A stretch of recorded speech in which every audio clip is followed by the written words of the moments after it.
Today, a celebration of rural living, what it means, how important it is, and we have a number of very interesting speakers, including, of course, Margaret Atwood, and you are going to hear today about yet again another pretty dumb idea. I would echo the sentiment that this is just the wrong place for any kind of urban development. I mean, this is the world's breadbasket we stand in, and we also stand in it at a turning point in world history.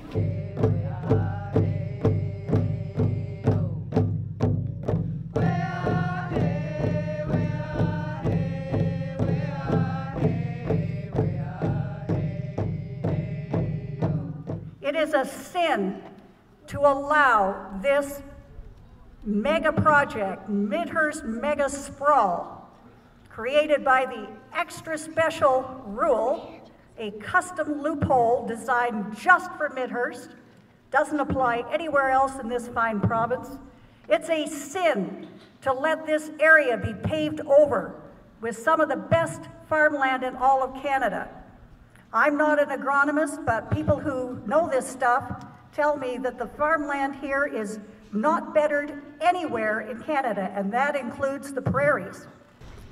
The impacts of climate change are being felt around the world.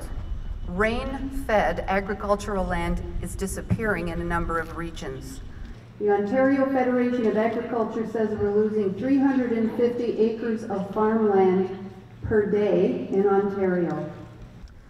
There's a myth surrounding this secondary plan out there, and it says that if we bring the people these houses in an urban sprawl context below the 35 jobs and residents per hectare mandated by Places to Grow, that the jobs will come.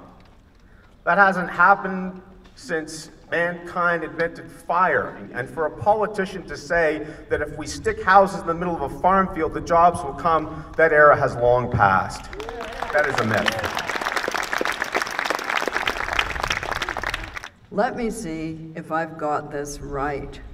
It seems that a certain development company wants to put 10,000 new homes, for starters, on approximately 30,000 people, plus cats and dogs, on Class 1 and 2 farmland around a rural village where there are no jobs, and to discharge the treated effluent, I love that word, effluent, which means whatever goes down the toilet, into the menacing swamp, all of which is in stark contradiction to the township's official plan. There are many red lights that should have stopped this plan at various levels. Unfortunately, many of those red lights were either ignored or bypassed through special legislation. Should you not call on Premier Kathleen Wynne, citing her happy sentiments about wetland restoration?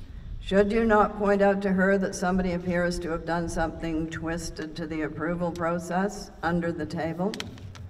Why was a special loophole created just for this project? Shouldn't Premier Wynne wish to honor her promises, take this idiotic thing back a few squares in the chess game, and make it right? Yes, she should. She should prevent the destruction of menacing swampland, the pollution of Georgian Bay, the trashing of good farmland, and of the village of Midhurst. And I have faith that she will.